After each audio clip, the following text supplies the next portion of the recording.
Episode 3 کی شروعات میں ایک شخص کو دکھایا جاتا ہے جو کہ نہایت زخمی حالت میں ہے۔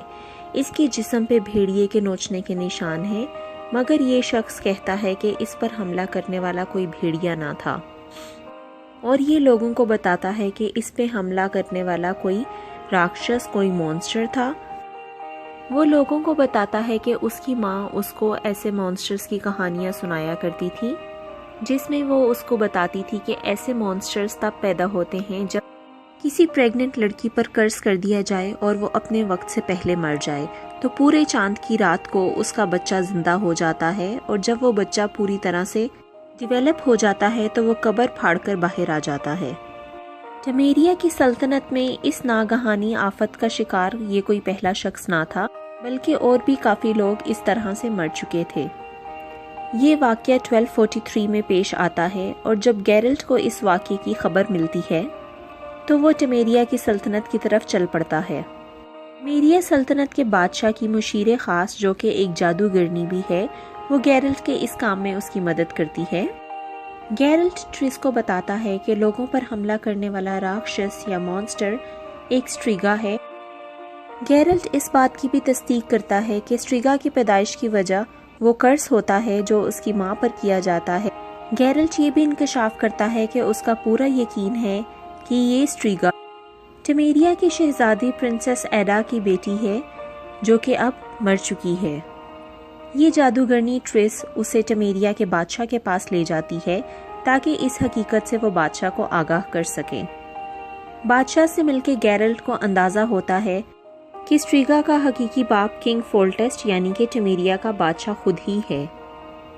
گیرلٹ بادشاہ کو یقین دہانی کرواتا ہے کہ وہ اس کی بیٹی، جو کہ اب ایک سٹریگا ہے، اسے بچا سکتا ہے اگر وہ گیرلٹ کا ساتھ دے تو۔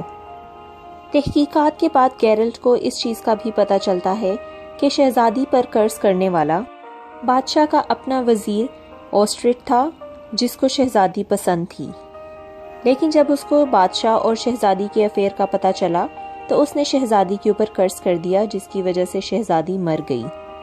سین بدلتا ہے اور گیرلٹ کو سٹریگا سے لڑتے ہوئے دکھایا جاتا ہے۔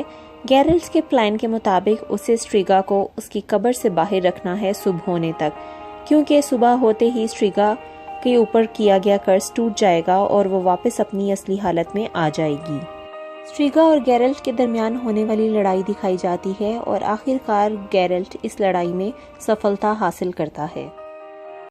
سینز بدلتے ہیں اور کہانی 1210 کی طرف چلی جاتی ہے۔ یہاں ٹریننگ کے ساتھ ساتھ ینیفر اور ایسٹریڈ کی محبت بھی پروان چڑھتی ہے۔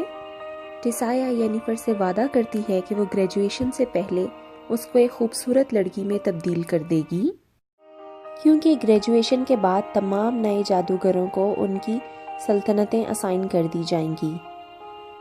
ینیفر ایڈرین سلطنت کے لیے اپلائی کرتی ہے، مگر اسٹریگبور سازش کر کے ینیفر کو نلف گارڈ کی سلطنت دلوا دیتا ہے، کیونکہ وہ سب کو بتا دیتا ہے کہ ینیفر کا حقیقی باپ ایک ایلف تھا۔ جب ینیفر کو اس سازش کا پتہ چلتا ہے تو وہ ایسٹریڈ کے ساتھ اپنی دوستی توڑ لیتی ہے، کیونکہ اس کو مکمل یقین ہوتا ہے کہ ایسٹریڈ کے علاوہ یہ بات کوئی بھی آگے نہیں پہنچا سکتا۔ ینیفر کو اس چیز پہ کافی غصہ آتا ہے اور وہ اپنے گریجویشن کی تقریب چھوڑ کر اپنے آپ کو تبدیل کروانے کے لیے جادو کا سہارا لیتی ہے۔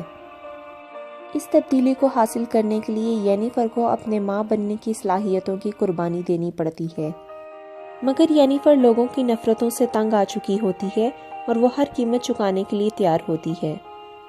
ایک دردناک عمل سے گزرنے کے بعد ینیفر ایک خوبصورت لڑکی میں بدل جاتی ہے، اور اپنی اس خوبصورتی سے ینیفر ایڈرین کے بادشاہ کو مجبور کر دیتی ہے کہ وہ ایڈوائزر کے طور پر اس کو ہی چنے۔ ایپیسوڈ 3 کے آخر میں پرنسس سیریلا کو ایک گھنے جنگل کی طرف بڑھتے ہوئے دکھایا جاتا ہے، اور وہ بالکل اپنے ہوش و حواس میں نہیں ہوتی۔ وہ اسی مدہوشی کی حالت میں جنگلوں کی طرف بڑھتی چلی جاتی ہے، جبکہ دارا اس کو روکنے کی کافی کوشش کرتا ہے۔